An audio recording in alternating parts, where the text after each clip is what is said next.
सहनाववतु सहनौ भुनक्तु सह वीर्यं करवावहै तेजस्विनावधीतमस्तु मा विद्विषावहै। ॐ शान्ति शान्ति शान्तिः। ॐ पूर्णमदः पूर्णमिदं पूर्णात् पूर्णमुदच्यते पूर्णस्य पूर्णमादाय पूर्णमेवावशिष्यते। ॐ शान्ति शान्ति शान्तिः। श्रुतिस्मृतिपुराणानाम् आलयं करुणालयं नमामि भगवत्पादं शङ्करं लोकशङ्करम्। शङ्करं शङ्कराचार्यं केशवं बादरायणं सूत्रभाष्यकृतौ वन्दे भगवन्तौ पुनः पुनः। ईश्वरो गुरुरात्मेति मूर्तिभेदविभागिने व्योमवद्व्याप्तदेहाय दक्षिणामूर्तये नमः।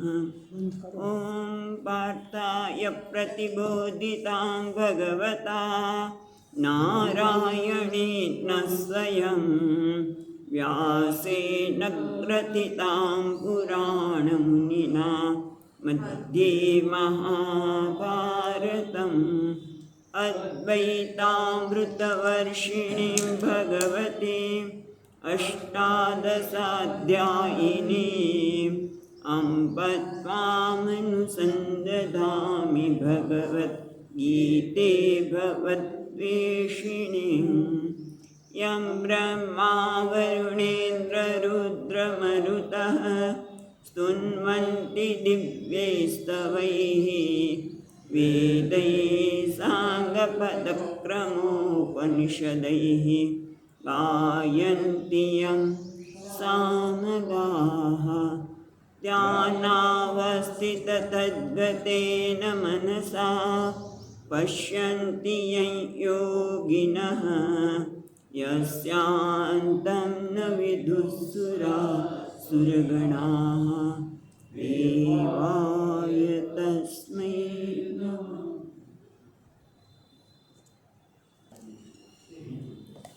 તો આપણે ચોથા અધ્યાયનો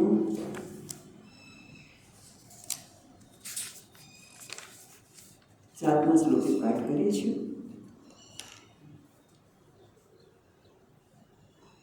यदा यदा हि धर्मस्य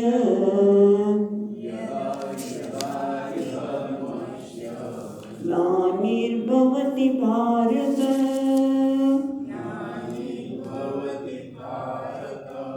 अभ्युत्थानमधर्मस्य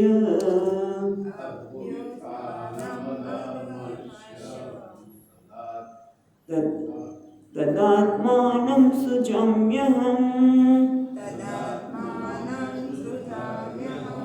परित्राणाय साधूनां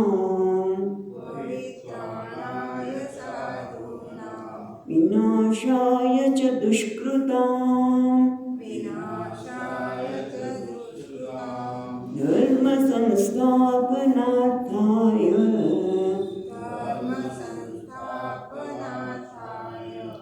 संभवामि युगे युगे जन्म कर्म च मे दिव्यम्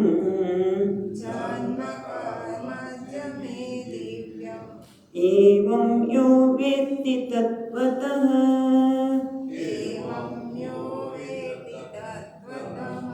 त्यक्त्वा देहं पुनर्जन्म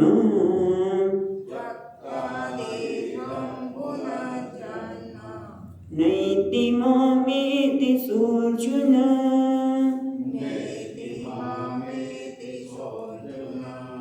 આપણે જોઈ રહ્યા છીએ એ પ્રમાણે ચોથા અધ્યાયનો પ્રારંભ જ ભગવાન આ જ્ઞાનની પરંપરાની સ્તુતિ કરતા કહે છે.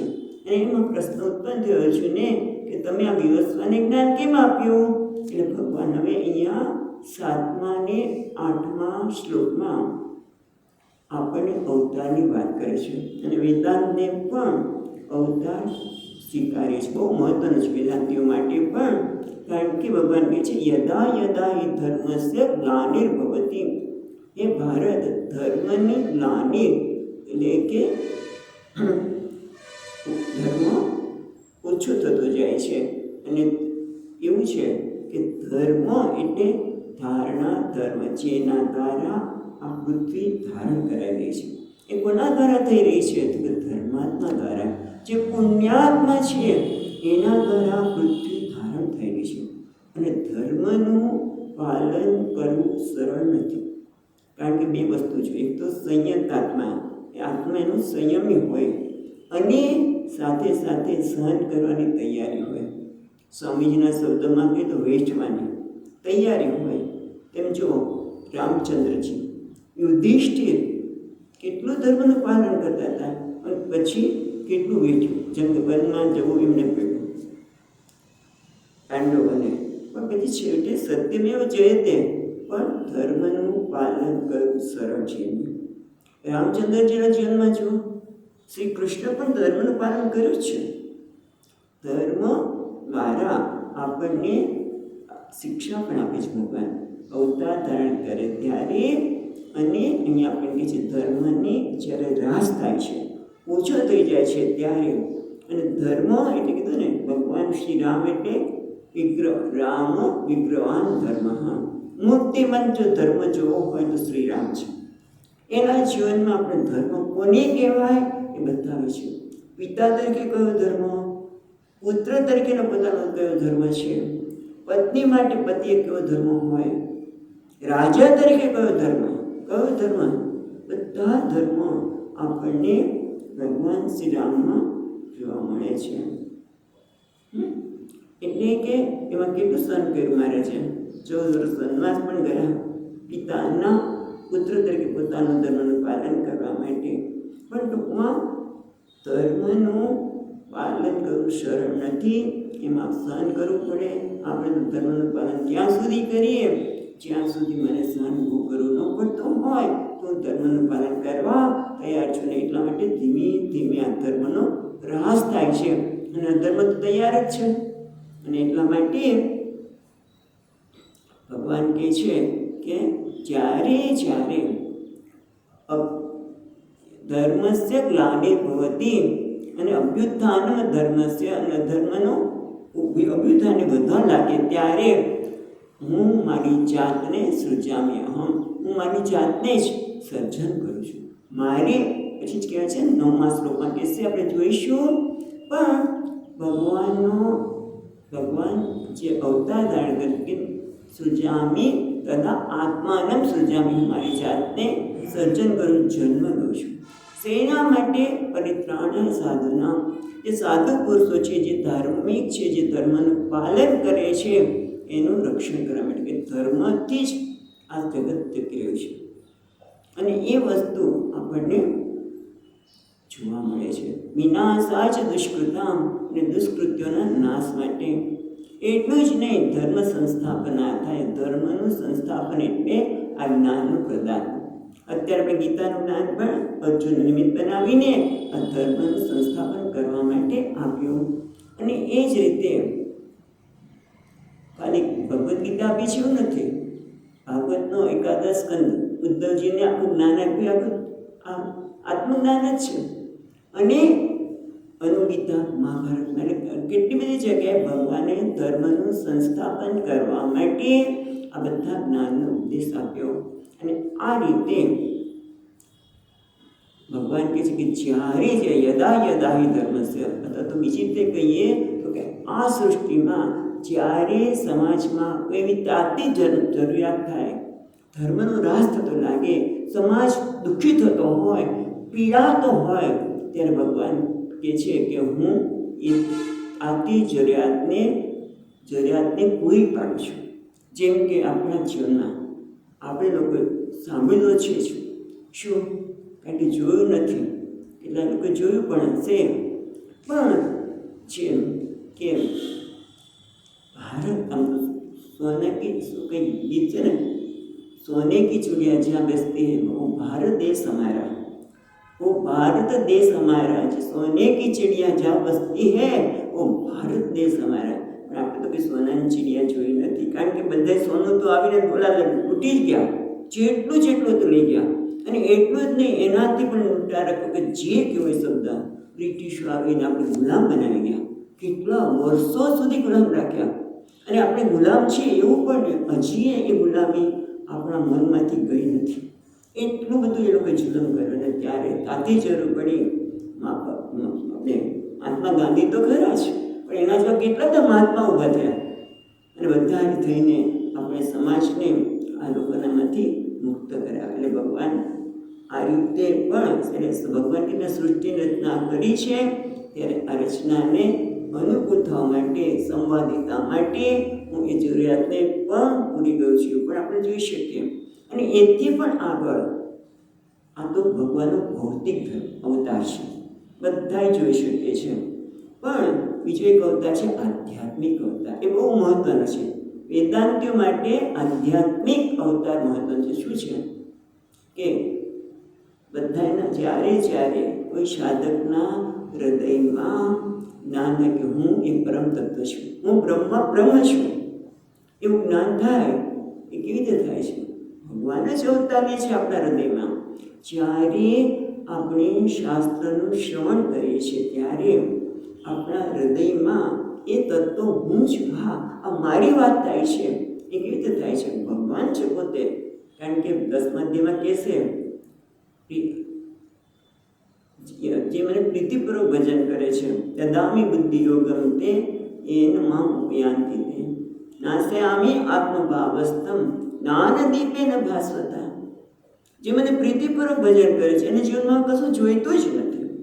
હવે એને લાગે છે કે મેં બહુ બધું માગ્યું ભગવાન પાસે, અમારે જેટલું કંઈ એવું પરિસ્થિતિ આવે, બહુ માગણી કરી, હું કંઈ નથી જોયું, ભગવાન તો મને ખૂબ આપ્યું છે, બસ તારે ભજન કરવું છે. ત્યારે ભગવાન કહે છે જે મને ભજન કરે છે એને હું બુદ્ધિયોગ આપું છું. એના હૃદયમાં રહીને જ્યારે એ શ્રવણ કરે છે ત્યારે હું શું કરું છું? જ્ઞાન દીપેન ભાસ્વતા, એટલે હું એનામાં જ્ઞાન દીપક પ્રગટાવું છું. એટલે કે હું ચૈતન્ય આરૂપ થઈને હું એ તત્વ છું, હું એ બ્રહ્મ છું, એવું જ્ઞાન થાય છે. અને આ અવતાર મહત્વનો અવતાર છે વેદાંતિઓ માટે. એ સિવાય તો અવતાર ઘણા થયા, જેમ વસ્ત્ર અવતાર. કયો?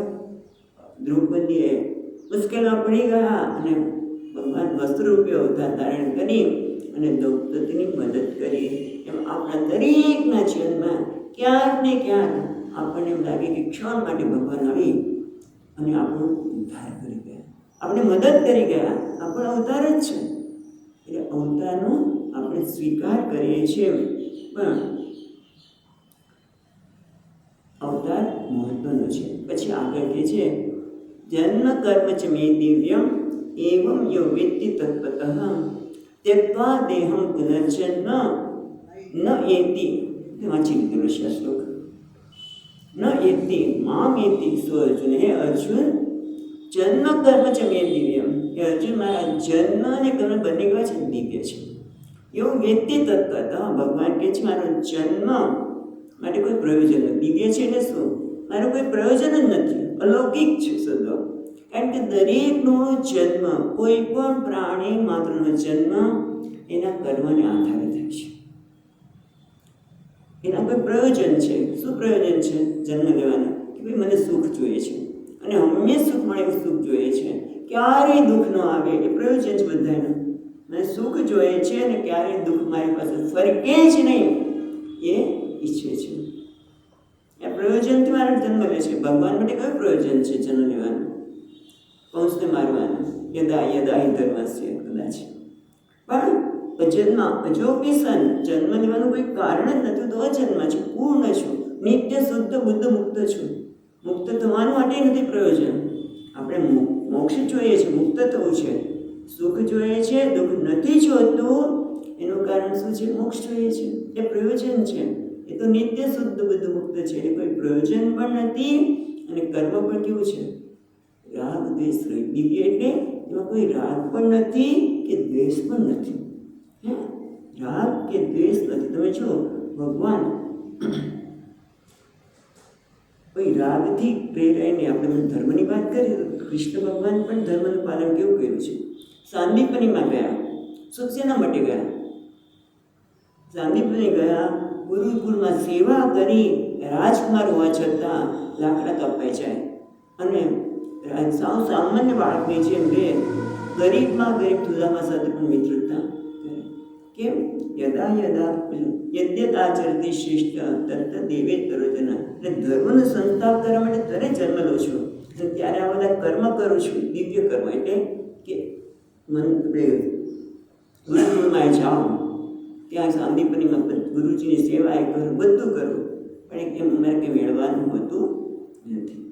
એટલે કોઈ રાગ કે દ્વેષથી પ્રેરાઈને કર્મ કરતા નથી. ભલે લોકો ભગવાનને એવું કહેતા હોય કે ભગવાને પાંડવોને કેટલા હેરાન કર્યા અને ભગવાને પાંડવોનો જ પક્ષ લીધો, પણ દ્રોણાચાર્યને મારવા માટે અશ્વત્થામા થતો, ભીષ્મ પિતામહને મારવા માટે ઓલી અંબિકા, જેને શું એનું નામ છે, શિખંડી, એને આગળ મૂક્યા. એટલે ભગવાન પક્ષપાતી જ છે ને. આમ કે એમના કર્મમાં પક્ષપાત દેખાય છે, રાગ દ્વેષ દેખાય છે ના. એ લોકોના કર્મો એ પ્રકારના હતા કે એમનું મૃત્યુ આ શિખંડીથી થવાનું હતું. આગલા જન્મમાં શિખંડીને કહેલું. એટલે કે ભગવાન તો કે છે એ પ્રકારનું વાતાવરણ કરું, કર્મફળ પ્રાપ્ત કરવા માટે વિશ્વનું કર્મફળ જે મૃત્યુનું હતું કે દ્રોણાચાર્યનું હતું, એને પ્રાપ્ત કરવા માટે હું ખાલી વાર્તામાં ઊભું કરું છું. મને કોઈના માટે દેશ નથી, વિશ્વપિતા માટે દેશ નથી, એ દ્રોણાચાર્ય માટે પણ નથી. ભલે એને અધર્મનો પક્ષ લીધો, મને કંઈ વાંધો નથી. મને એવું નથી કે કેમ એણે પાંડવોનો પક્ષ ન લીધો. ખ્યાલ આવે છે? કર્મ દિવ્ય એટલે શું? કે ક્યાંય રાગ કે દ્વેષ નથી એમને કોઈના માટે કે અમારા છે ને અમારા નથી. એનો પુરાવો આપણે જોયો તો બે વખત કદાચ, કે જ્યારે અશ્વત્થામે નક્કી કર્યું કે પાંડવમાં કોઈ રહેવું જ ન જોઈએ અને એટલા માટે પુત્રના ગર્ભ પર બ્રહ્માસ્ત્ર છોડ્યું. બાળક તો મૃત થઈને આવ્યું, અવતાર ધારણ કર્યો પરીક્ષિતે. પણ ત્યારે બધાએ પોતાનું પુણ્ય આપ્યું, કોઈનાથી જીવિત થયો નથી. ત્યારે ભગવાન કહે છે, ભગવાને બોલાવ્યા કે જો આ લડાઈ દરમિયાન મને કોઈના માટે રાગ કે દ્વેષ ન હોય, પાંડવ માટે દ્વેષ કે પાંડવ માટે રાગ કે દુર્યોધન લોકો કૌરવ માટે દ્વેષ, એટલે કોઈના માટે ન હોય તો બાળક જીવતો થાય અમારા પુત્ર. અને બાળક જીવતો થયો છે, આ પુરાણી વાર્તા પણ છે. એટલે ટૂંકમાં જન્મ અને કર્મ દિવ્ય એટલે કે મારે જન્મનું કોઈ પ્રયોજન જ નથી, છતાં હું આ ધર્મનું સંસ્થાપન કરવા માટે જન્મ લઉં છું. ભલે કંસનું નામ આવતું હોય કે આનું નામ આવે. કર્મ પણ કહેવાય છે દિવ્ય, રાગ દ્વેષ રહિત, એટલે ક્યાંય આસક્તિ જ નથી. જો ભગવાને ક્યાંય આસક્તિ નથી, એ પણ બહુ મહત્વનું છે. આપણે તો થોડુંક થાય, મારો દીકરો અરે કેટલા વખતથી આવ્યો નથી, ગમતું નથી, ત્યાં શું છે? આસક્તિ છે. પણ તમે જો ભગવાન કૃષ્ણના જીવનમાં જોઈએ કે વૃંદાવનમાં એનું કામ પૂરું થયું, મારે ચાલતા થઈ ગયા, વૃંદાવન એમનું કામ પૂરું થયું. અને બીજું પણ આપણે જોઈશું કે એમણે રાક્ષસોનો વધ નથી કર્યો, પોતાને મારી નથી, એનો ઉદ્ધાર કર્યો છે, દરેકને મોક્ષ આપ્યો છે. જેમ દુર્ગા સપ્તસતીમાં આવે છે, શું આવે છે? માં ચિત્તે કૃપા, ચિત્તમાં તમારી કૃપા છે, રણે નિષ્ઠુરતા. તમે તો નિષ્ઠુર થઈને બધા રાક્ષસોને મારે, મહિષાસુરને મારે, કોને કોને વધ કર્યો, મહિષાસુરમતીને રક્તદીપને રોળી નાખ્યું વગેરે વગેરે. પણ કેમ એવું કર્યું? કારણ કે એ તો કહે છે ત્યાં શ્લોક આપણે જોઈએ તેમાં એવું આવે છે કે ના, તમે તો ખાલી આમ દ્રષ્ટિ માત્રથી આ લોકોને મારી શક્યા હોત તો તમે રણમાં આવીને આ શસ્ત્ર શું કામ ઉપાડ્યા? એટલા માટે કે શસ્ત્ર એને વાગવાથી એનો એ પવિત્ર થઈ જાય અને એથી એની મોક્ષ પ્રાપ્ત થાય, એ ઉત્તમ ગતિ થાય. એટલે કહેવાય છે ભગવાન નિષ્ઠુર પણ નથી, રાગ દ્વેષ પણ નથી, નિષ્ઠુર પણ નથી. કર્મ કહેવાય છે નિષ્ઠુરતા મળાય નથી કે કોઈને નિષ્ઠુરતાથી મારી નાખ્યું, ત્યારે નહીં. પૂતનાને માર્યા તો પણ પૂતના પછી એવા કેટલા બધા રાક્ષસને માર્યા કે જેથી એની ઉત્તમ ગતિ થાય. અને પોતાનું કામ પૂરું થયું એટલે પછી મથુરા પહોંચ્યા. મથુરામાં પણ કામ પૂરું થયું એટલે કેવળ દ્વારકા. પછી બધા લોકો મને રણછોડ કે મને વાંધો નથી, કારણ મારે કંઈ મેળવવાનું જ નથી, રાગ દ્વેષ નથી. એટલે કે ભગવાનના જીવનમાં કર્મ કેવા છે કે મેળવવા માટે કર્મ છે જ નહીં, રાગ દ્વેષથી રહે છે. પછી અકર્તા આપણે જોઈશું જ. પણ તમે જે દ્વારકા ગયા તો દ્વારકામાં પણ પોતાનું કામ પૂરું થયું એટલે પછી હવે ચાલો હવે આ બધું કામ પૂરું થઈ ગયું. અને એટલા માટે યુદ્ધમાં દુર્યોધન પછી જરાસંઘ બધા કેટલા ને ભલે રાજા હતા પણ બધા ગર્વિષ્ઠ હતા. ગર્વિષ્ઠ એટલે અધર્મી હતા. બધાને માર્યા પણ ક્યાંય એમને દ્વેષ નહોતો. આ બધાને મારવા પાછળ દ્વેષ નહોતો. બધા કહે છે ભાગવતમાં આવે છે કે ભગવાનને રણ મેદાનમાં મહાભારતના યુદ્ધમાં રાજાઓ જોતા જોતા એ મુક્તિને પ્રાપ્ત કરે. એટલે ગર્વિષ્ઠ હતા પણ ભગવાનના દર્શન કરતા કરતા એ મુક્તિને પ્રાપ્ત કર્યા. અને છેવટે યાદવો પણ પોતાની જ વ્યક્તિ પણ કે ના ક્યાંય આસક્તિ નથી કે મહારાજ છે. એમને લાગ્યું કે આપણે ગર્વિષ્ઠ સંપત્તિ આવી છે, ગર્વિષ્ઠતા પ્રવેશતાને કોઈ વાર લાગવાની નથી. મહારાજે એનો પણ સંહાર કર્યો. પણ છતાં જન્મ કર્મ છે મેં દિવ્યમ. બધા જ વસ્તુ આપણે એટલે ચર્ચા કરીએ છીએ કે ક્યારેક ક્યારેક આપણને મનમાં એવું થાય કે ભગવાન તો કેવા ક્રૂર છે, કેવા પક્ષપાતી છે. તો કે ના, આપણા કર્મ કેવા છે દિવ્ય, કોઈ રાગ દ્વેષ નથી, કોઈ આસક્તિ નથી. અને આવું એવું વિદિત તત્વત જે આ રીતે બરાબર સમજે છે એ શું થાય છે ભગવાન કહે છે પણ પવિત્ર બની જાય છે, એનું અંતકરણ શુદ્ધ થઈ જાય છે. અને એટલા માટે જ્યારે દેહને ત્યાગ કરે છે ત્યારે એ મને પ્રાપ્ત કરે છે. અર્જુન બીજું એને ક્યારેય ન એતી એને ફરીવાર પુનર્જન્મ લેવો પડતો નથી, એનો મોક્ષ થઈ જાય છે, મને જ પ્રાપ્ત કરે છે. પાછો પ્રશ્ન થયો બહુ સરસ અહીંયા ભગવાન ભાષ્યમાં પ્રશ્ન ઉઠાવે છે. અચ્છા, એ પછી પ્રશ્ન એ થાય છે કે ભગવાન તમે આમ જ્ઞાનની વાત કરો છો, જ્ઞાન આપવા માટે અવતાર ધારણ કરી બધી વાત કરી, પણ મને એવું લાગે છે એમ કે છે ન એશુ મોક્ષ માર્ગ ઇદાની પ્રવૃત્ત. આ કે અત્યારે તને જ્ઞાન આપું છું મેં અત્યારે નથી આપતો, એ તો મેં પહેલાં પણ આપ્યું છે. એ તો મેં વિવસ્વાને આપ્યું છે કીધું, પણ બીજા કોઈ વિવસ્વાન સિવાય કોઈ આ જ્ઞાન પ્રાપ્ત કર્યું છે ખરું? વિવસ્વાન મનુ નિક્ષા તો તમે વાત કરી, પણ આ જ્ઞાન બીજા કોઈને આપ્યું છે ખરું? તો કે હા, જે 10મા શ્લોકમાં એ વાત કરી છે.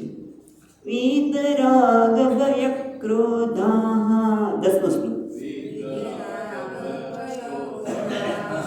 મન્મયા મામ ઉપાશ્રિતા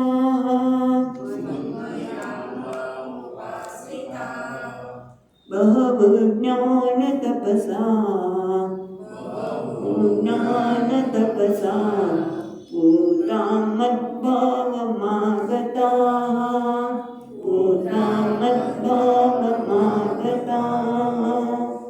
ભગવાન કહે છે બહવ જ્ઞાન તપસા પૂતા મદ્ભાવમાગતા. અર્જુન, ઘણા બધા સાધકો જ્ઞાનરૂપી તપસથી પવિત્ર થઈને મદ્ભાવમ આગતા, મારા ભાવને મને જ પ્રાપ્ત કરે છે. ભગવાન કહે છે મારા સ્વરૂપને એમને પ્રાપ્ત કર્યું છે. એટલે શું? ભગવાન સાથે એક થઈ ગયા એટલે શું એ ભગવાન બની ગયા? તો બધા આ બહુ જ સમજવાની જરૂર છે. મોટે ભાગે લોકો કે હું ભગવાન છું, બ્રહ્મ છું, એ તો મોટું પાપની વાત છે. કયા દ્રષ્ટિકોણથી ભગવાન કહે છે, શાસ્ત્ર કહે છે, એ સમજવાની આવશ્યકતા છે. ઉપાધિની દ્રષ્ટિએ જીવ ક્યારે બ્રહ્મ નથી, જીવ ક્યારે ઈશ્વર નથી. ઉપાધિમાં તો બહુ મર્યાદા છે આ શરીરની, દેશની, કાળની કેટલી બધી મર્યાદા છે. અને ભગવાન ભલે ઉપાધિ ધારણ કરી હોય તોય શું, એ સર્વજ્ઞ છે, સર્વશક્તિમાન છે. એનામાં પૂર્ણ જ્ઞાન શક્તિ, ઈચ્છા શક્તિ, ક્રિયા શક્તિ છે. તે રીતે આપણે હોઈ શકીએ. એક ભાવમાં બધા હા એ મારા ભાવને પ્રાપ્ત કરે છે. કેવી રીતે?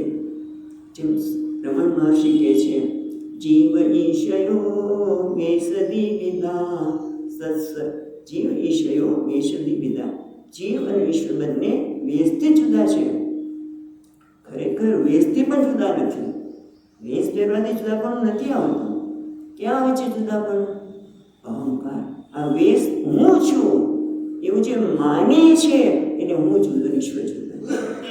બાકી એ જ પરમાત્મા જ્યારે અવિદ્યાનો વેશ ધારણ કરે ત્યારે જીવ બની જાય છે. અને એ સચ્ચિદાનંદ પરમાત્મા માયાનો વેશ ધારણ કરે છે ત્યારે ઈશ્વર બને છે.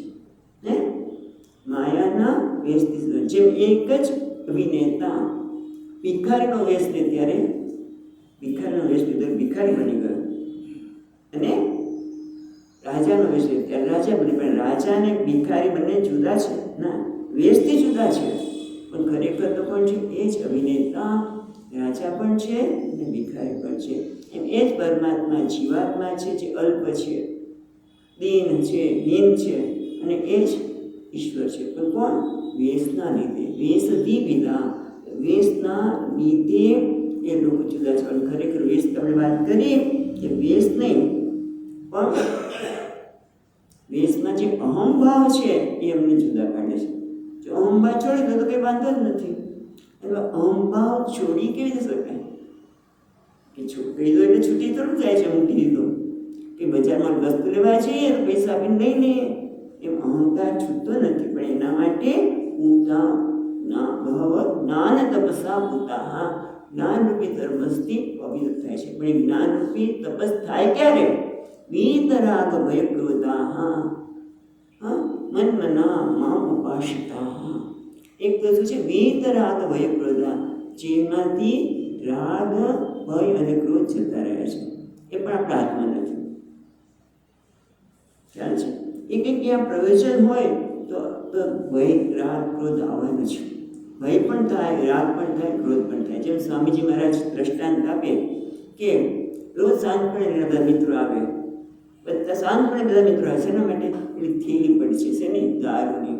કે આના ઘરે જઈશું એટલે દારૂ મળશે, આના ઘરે જઈશું દારૂ મળશે. બધા મિત્રો પણ આવે જેને દારૂમાં રસ છે એ, કારણ કે એ દારૂ છે. પણ એક વખત સ્વામીજી મારે વિસ્તારથી વાત કરે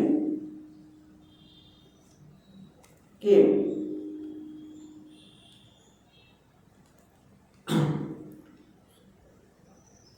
પછી એક દિવસ એને દારૂ પીવાનું એટલું બધું માંદો પડી ગયો એટલે ડૉક્ટરે ના પાડી કે હવે તમે આ પીશો નહીં, છૂટે તો નહીં એમ તો, પણ હવે કરું શું? એટલે કોઈ સંત ત્યાં આવ્યા હોસ્પિટલમાં બીજા કોઈ જોવા માટે, એમને પણ મળ્યા.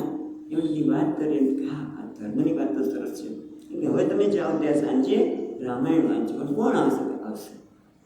2-3 દિવસ પહેલાં મિત્રો આવ્યા પણ કંઈક થેલી મળી નહીં, એટલે કેમ જતા રહ્યા. અને બધા રામાયણમાં આવતા હતા. એમ વીત રાગ વેગ રાગ ભય અને ક્રોધ ક્યારે આવે? જ્યારે વાતા હોય તો ને, વસ્તુ કંઈ મળતી હોય તો આવે ને. પણ એણે વિવેકથી, રાગમાંથી, દ્વેષ અને ક્રોધમાંથી મુક્ત થયું. કેવી રીતે? સત્સંગથી. વિવેક ક્યારે આવ્યો? સત્સંગ કરે ત્યારે. રાગનું કારણ છે શું? રાગ એટલે કોઈ વસ્તુ મને રાગનું કારણ શું છે? કે જગત મને સુખ આપનાર છે, જગત મને સલામતી આપનાર છે, એટલા માટે વસ્તુ માટે રાગ થાય. કોઈ વ્યક્તિ મને સલામતી આપશે એવું લાગે એટલે વ્યક્તિને મને પકડવાનું મન થાય. પણ જેમ જેમ સત્સંગમાં ગયા સમજણ પડી કે અરે ખરેખર તો જગત મને સુખ પણ આપી શકે એમ નથી કે દુઃખ પણ આપી શકે એમ નથી. રાઈટ? એટલે ધીમે ધીમે એમાંથી મુક્ત થાય. શાસ્ત્ર તો કહે છે કે સુખ તો તારું સ્વરૂપ છે, પ્રાપ્તસ્ય પ્રાપ્તિ, તું પ્રાપ્ત જ છે. ધીમે ધીમે સત્સંગના પરિણામે એવી પરિસ્થિતિ ઉત્પન્ન થઈ કે જેના કારણે રાગ, દ્વેષ કે ભય આવ્યો નહીં. કારણ કે રાગ હોય, એક જગ્યાએ રાગ હોય એટલે બીજી જગ્યાએ દ્વેષ થવાનો છે. કારણ કે મને ગમતી વસ્તુ, આપણે ગમતી વસ્તુની ઈચ્છા કરીએ અને ઈચ્છાનો વિષય જુઓ તો ઓછા છે, ઈચ્છા કરનાર એટલા બધા છે કે મારી ઈચ્છાની પૂર્તિમાં કોઈ આડું આવે તો મને દ્વેષ થાય, ક્રોધ આવે, અથવા તો ભય, ડર લાગે કે મારી વસ્તુ કોઈ લઈ જશે, મારી વસ્તુ કોઈ લઈ જશે, અથવા તો મારે નથી નથી ગમતી વસ્તુ મારી પાસે આવશે તો એ ડર લાગે ને, ન ગમતી વસ્તુ આવશે તો ડર, ગમતી વસ્તુ જતી રહેશે તો ભય. એટલે ડર માણસને એ પણ સતાવે. પણ હવે આને તો જેમ જેમ સત્સંગ થતો ગયો છે એમ રાગ, દ્વેષ કે ભય એની નજીક જ આવતા નથી. કેમ? પૂતા મદભાવમાં ગતા. હા, જ્ઞાન તવસ્થા એને સત્સંગ દ્વારા સમજણ પડે છે કે મારે તો પ્રાપ્તસ્ય પ્રાપ્તિ, જે પ્રાપ્ત છે એને જ પ્રાપ્ત કરવાનું છે. એના માટે હું એ પ્રકારે જીવન જીવવા તૈયાર છું. અને બીજું શું છે? પ્રાપ્તની પ્રાપ્તિ ક્યારે થાય? શાસ્ત્રનું શ્રવણ કરવાથી. જેમ પેલી મૈત્રીએ પૂછે છે, આપણે વાત યાદ છે કે મૈત્રીએ જ્યારે યાજ્ઞવલ્ક્ય મુનિ પોતાની સંપત્તિનું વિભાજન કરે છે ત્યારે મૈત્રી પૂછે છે કે આપણે સંપત્તિ કેમ આપી દો છો? તો મારે અમૃત તત્વની પ્રાપ્તિ કરવી છે. તો કે આ સંપત્તિથી અમૃત તત્વની પ્રાપ્તિ થાય છે ના? તો એનાથી થાય આત્મા વારે શ્રોતવ્ય, દ્રષ્ટવ્ય, મંતવ્ય, નિધિધાસિતવ્ય. આત્મા વારે શ્રોતવ્ય, આત્માનું શ્રવણ કરવું જોઈએ. આત્મા શું છે એના વિશે શ્રવણ કરો. દ્રષ્ટવ્ય, એને જોવા માટે પ્રયત્ન કરો, એટલે કે આત્મસાત કરો. એટલે આ શું છે? તપસ. અહીંયા કહે છે જ્ઞાન તપસા. જ્ઞાનમય તપ, જ્ઞાન રૂપી તપ. તપ એટલે આલોચન, વિચાર.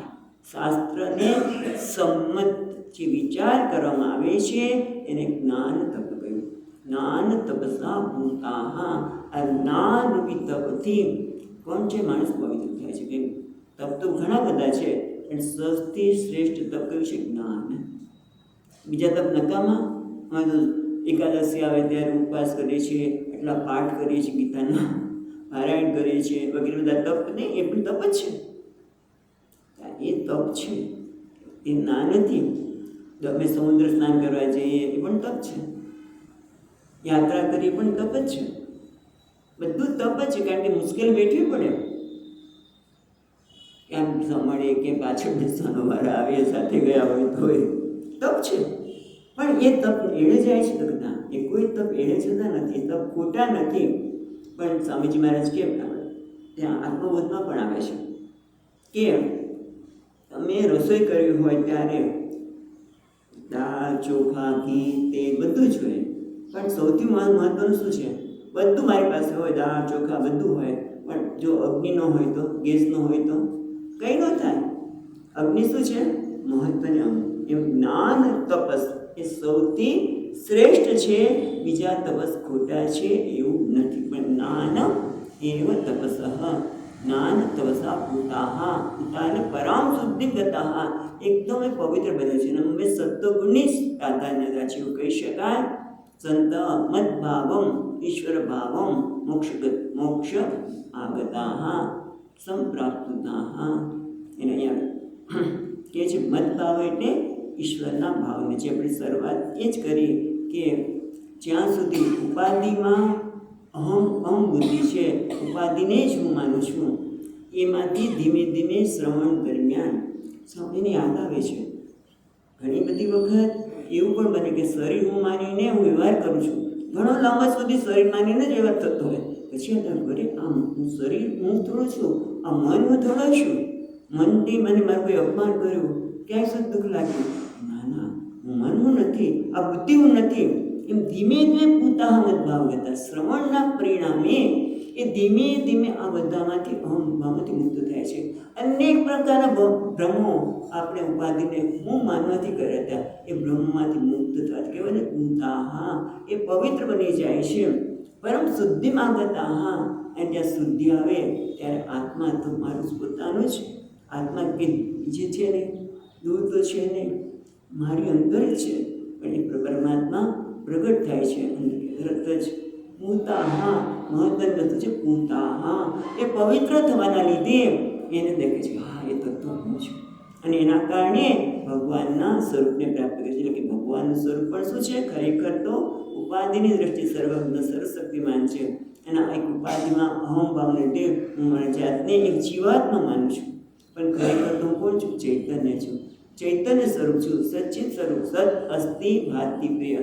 એક અસ્થિ ભાતિ માયાના રૂપ, માયાની સાથે જોડાઈને ઈશ્વર બને છે. એ જ અસ્થિ ભાતિ પ્રિય એક વ્યક્તિગત દેહ સાથે મન અને બુદ્ધિ સાથે ઉપાધિ સાથે જોડાઈને પોતાને જીવ માને છે. પણ એ અવિદ્યાનું આવરણ ધીમે ધીમે સત્સંગના પરિણામે, જ્ઞાનરૂપી તપસ્યાના પરિણામે, જ્ઞાનરૂપી આલોચનના પરિણામે એમાંથી મુક્ત થતાં એ મારા સ્વરૂપને પ્રાપ્ત કરે છે. હા, તો તરત જ આવે તવ તરી રાગ દેશો સ્વતઃ. તો ભગવાનને પણ રાગ, ભલે કે છે રાગ દેશ નથી, મારા કર્મ દિવ્ય છે, પણ તમે અમુકને મોક્ષ આપો છો, તો બીજાને કેમ મોક્ષ નથી આપતા? તમે રાગ દેશ વાળતો ખરા ને, કે છે તવ તરી રાગ દેશો સ્વતઃ કેન એન કેન કેભ્ય દેવાત્મ ભાવ પ્રયચ્છતિ. કેટલાક તમે દેવાત્મ ભાવ આપો છો, એટલે કે તમારું સ્વરૂપ આપો છો, અને કેટલાકને આપતા જ નથી. તો એના માટે ભગવાન 11મા શ્લોકમાં કહે છે, 11મો શ્લોક, યથા મામ પ્રપદ્યન્તે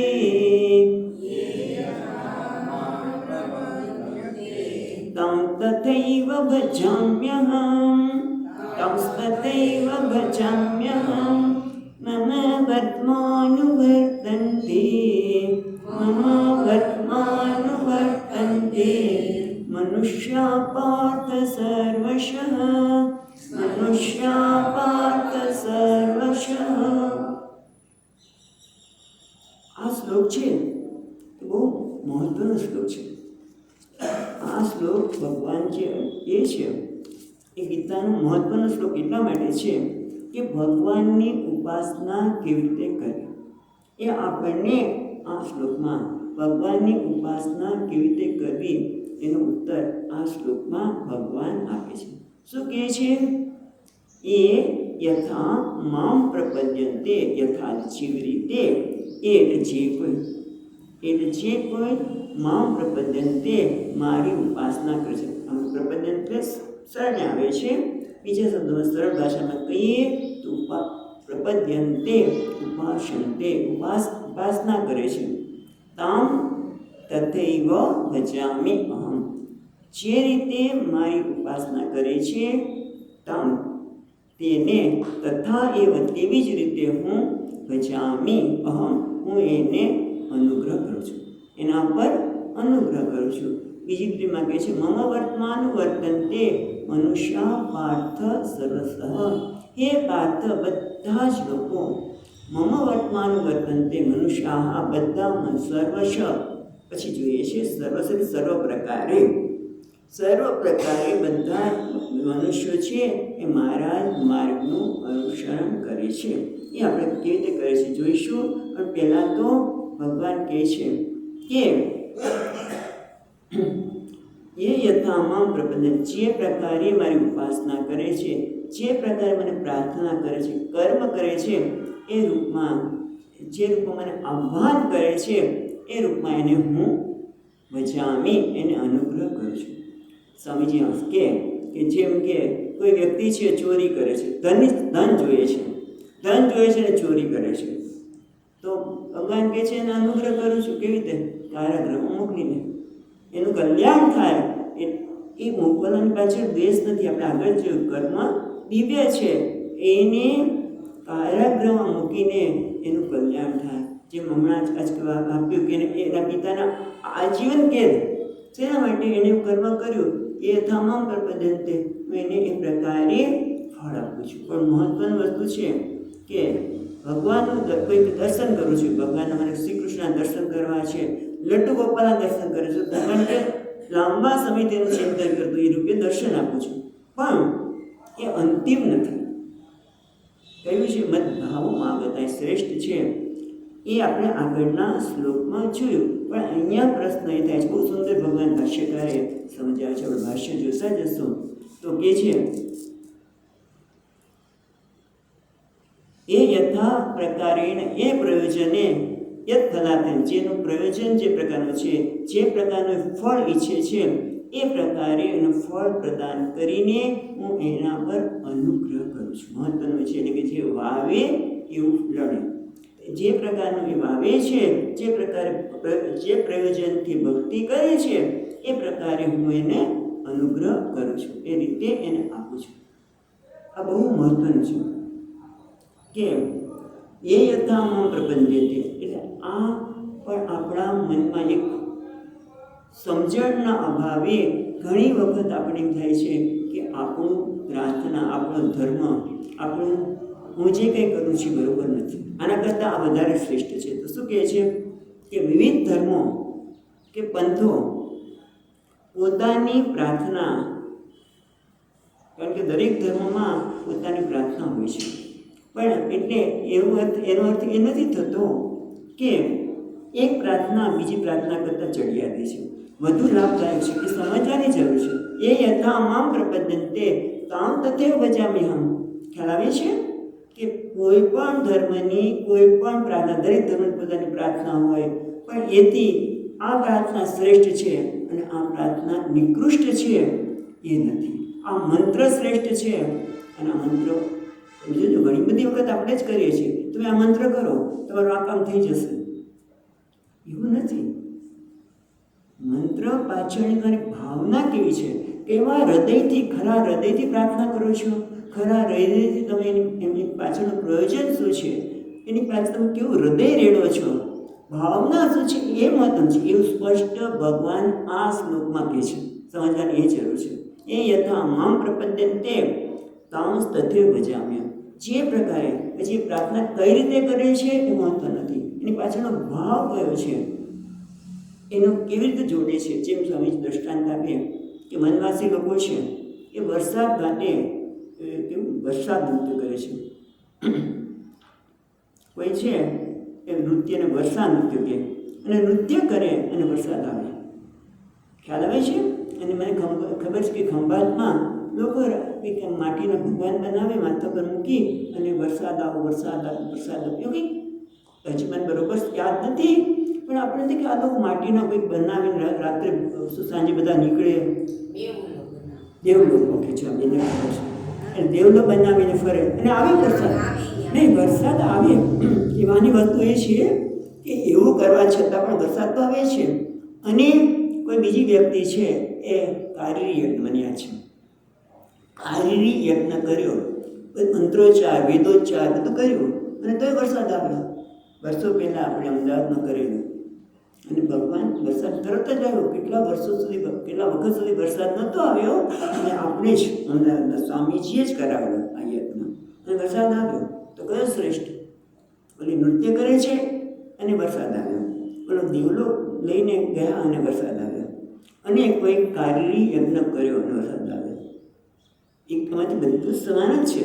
તમે નૃત્ય પાછળ એની શ્રદ્ધા છે, એની શ્રદ્ધા અને હૃદયની ખરેખર પ્રાર્થના એ મહત્વ છે. એ યથામામ પ્રપદ્યન્તે તામ તથૈવ ભજામ્યહમ. અનુગ્રહ હું એટલા માટે કરું છું કે મહત્વનું ભગવાન કહે છે ભાવના. તમે કંઈ પણ ભાષામાં કરો ને, ભગવાન બધી ભાષા આવડે છે. આપણે ભાષા સમજાય કે નહીં, ઓલી કોઈ વનવાસી લોકો નૃત્ય કરતા હોય, આપણે ભાષા સમજાય નહીં, પણ ભગવાન બધાની ભાષા સમજે છે. એને તો બસ ભાવથી જોઈએ. જેમ આપણે ભાવ મહત્વનો છે. જેમ કે આપણે તાર કર્યો હોય, પહેલાં હવે તો તારે ગયો, પણ પહેલાં વખત તાર આવતો હતો. એ તાર એટલે તમે તાર કરો ત્યારે તમે સુવાચ્ય સારી રીતે લખો તો સામેની વ્યક્તિ એ તમારો તાર વાંચી શકે. એમ અહીંયા ભગવાન તમે કેવી શ્રદ્ધાથી કરો છો, કેવી ખંતથી તમે કરો છો, એ જ મહત્વનું છે. કહે છે કે જે મોક્ષની ઈચ્છા કરે છે તો એને મોક્ષ આપે, પણ જેની ધનની જ ઈચ્છા છે તો એને મોક્ષ આપે તો શું થાય?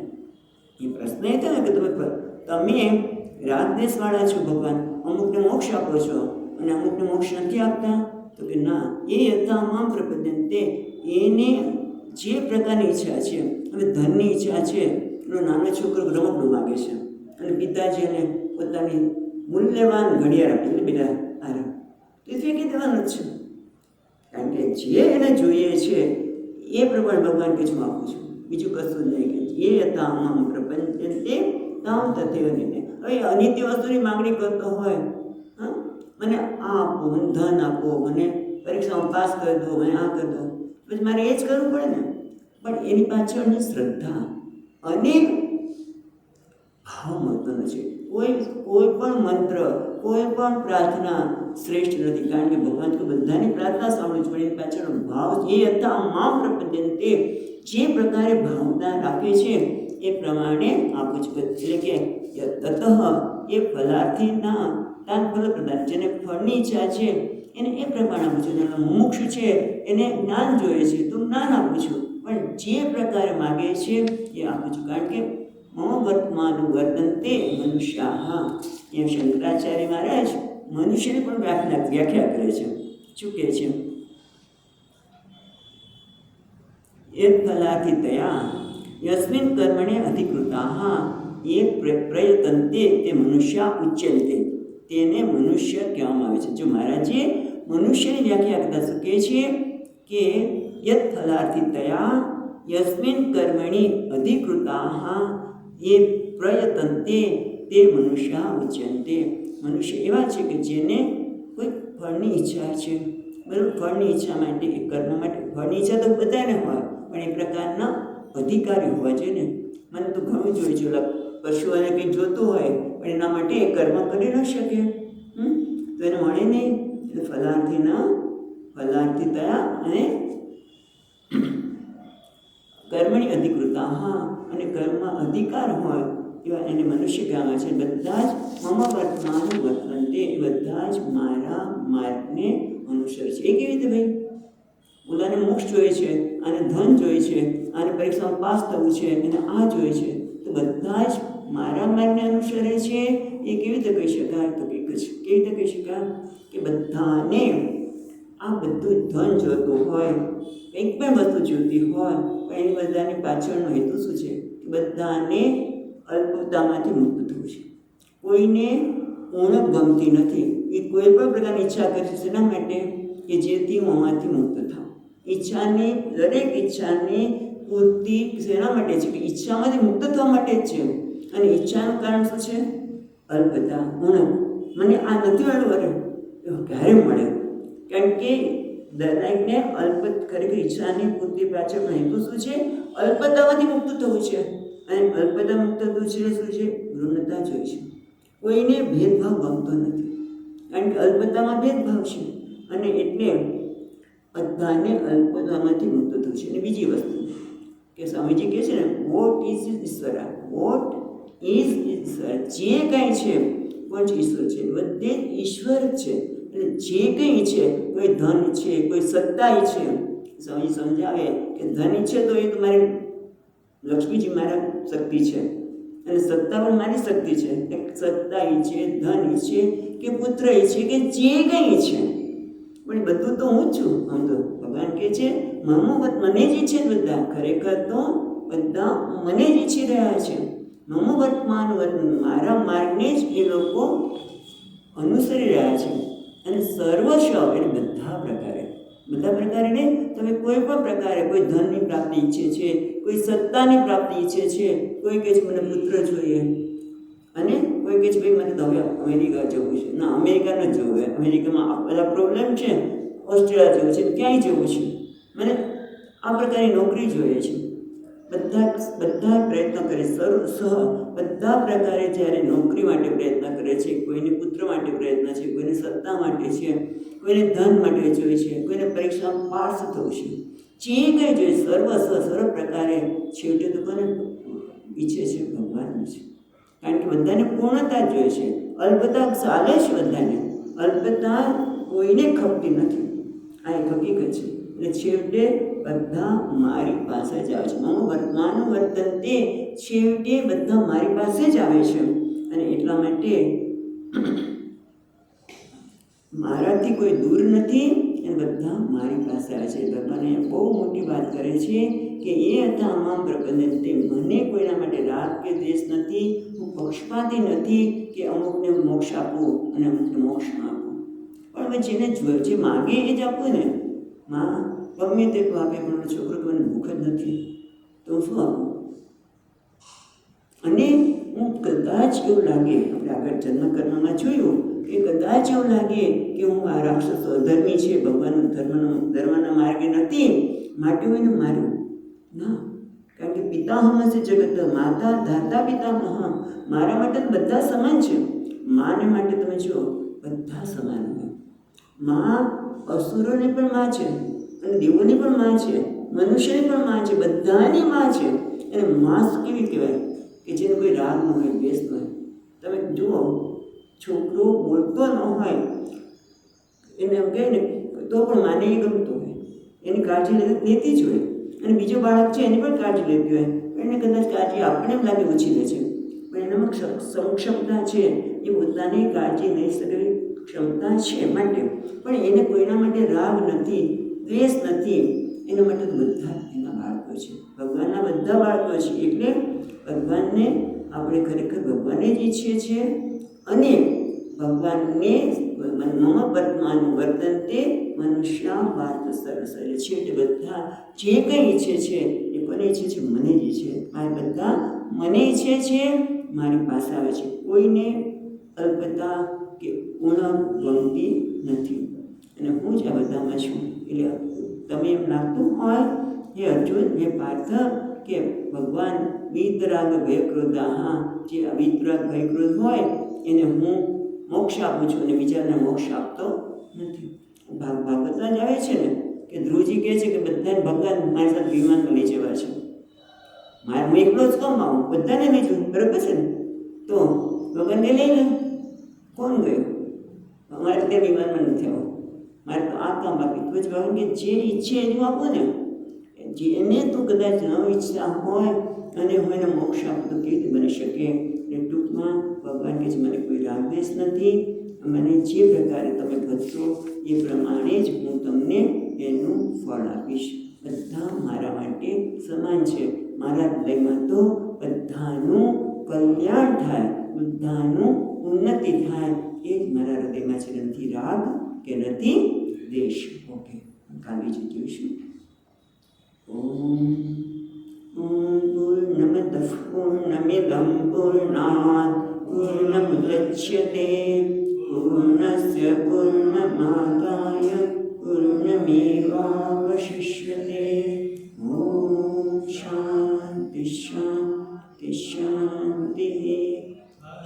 શંકરં શંકરાચાર્યં કેશવં બાદરાયણં सूत्रभाष्यकृतौ वन्दे भगवन्तौ पुनः पुनः. ईश्वरो गुरुरात्मेति मूर्तिभेदविभागिने व्योमवद्व्याप्तदेहाय दक्षिणामूर्तये नमः. ॐ शान्ति शान्ति शान्ति. हरि ओम.